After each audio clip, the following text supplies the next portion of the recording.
AJ, could you speak about self-judgment? Certainly. Self-judgment is just as bad as judging another person.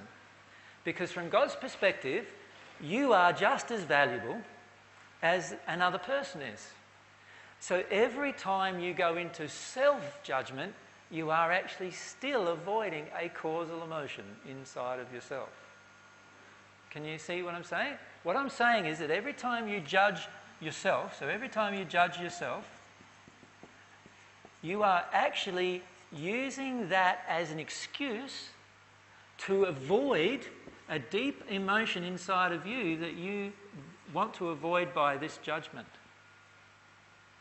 So the same principle applies as everything else I've already discussed, and that is just as harmful to your own soul as judging anybody else is. Is it also possible that there could be spirits hanging around who are wanting that to happen? It's not only possible, it is a certain fact that when you're judging yourself, you will attract a whole group of spirits who want to hammer you. Yep, that's a certain fact. So is this a time for absolute will?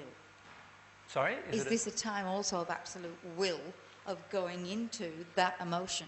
Yes, so if you find yourself judging yourself, you say, oh boy, I see what I'm doing now. I see what I'm doing. What I'm doing is I'm just falling into this trap of doing the same thing that I always want to do, and that is avoid my causal emotion. I need to go deeper than this. So instead of berating myself, punishing myself, doing all these different things that prevent me from getting into the real emotion inside of me, sit down with that and stop yourself from doing that self-judgment and get in instead to what's underneath that. So underneath that will be some anger with yourself. And underneath that will be some fear about yourself. Right? And underneath that, of course, will be some causal emotion you need to feel. It's the same process whether you're judging yourself or judging another person. And it's just as damaging. And yes, whenever you judge yourself, you invite a heap of spirits in who judge you as well. And whenever you judge others, by the way, you do the same thing. You invite a heap of spirits in who judge those people as well. Yeah. So it's like a heap of, birds of a feather do flock together. That is the law of attraction.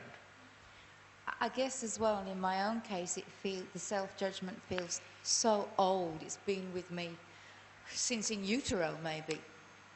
Well, self-judgment always comes from a parent's judgment of you. So you actually accept the parent's right to judge you, and then you feel that you must have been to blame for them, and so then you start just repeating the pattern that your parents repeated with you. So in the end, you become your own damaging parent. Right? That is the whole role of judging you when you're a child. The parent wants you to damage yourself so badly that you then fall into the pattern of what they've fallen into. That's the whole purpose of this in the end. It's to change your behaviour to suit the environment. Right? We need to get into the deeper emotions, and once we get into the deeper emotions of that and grieve the judgment of ourselves, so rather than being angry with yourself and and all that, grieve the judgment of yourself and allow yourself, pray about this judgment of yourself to release that. And as you release it, as you receive divine love that will help you release it, you will no longer judge yourself and you will have some worth. You'll feel some worth inside of yourself. In the end, many of you don't realise this, but when you are at one with God, many people around you will view you as arrogant. Because on this planet, it is a very, very rare thing, and in fact nobody's ever really seen a person at one with God on this planet, and nobody's ever really seen on this planet a person who has a true sense of self-worth, right?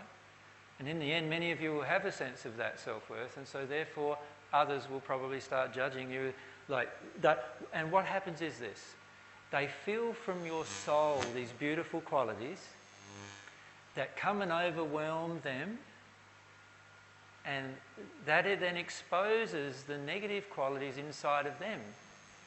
And then because of their own judgment of themselves, that they don't want to feel the causal emotion about, they will want to punish you for that exposure. Does that make sense? But when you're at one with God, it won't matter to you that happens. Thank you. Brian?